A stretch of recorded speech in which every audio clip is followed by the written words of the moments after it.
7 ways to restore testosterone levels affected by masturbation.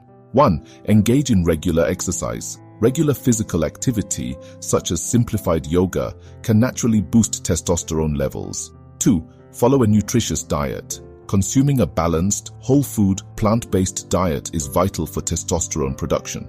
3. Get adequate sleep. Aim for 7 to 8 hours of uninterrupted sleep each night.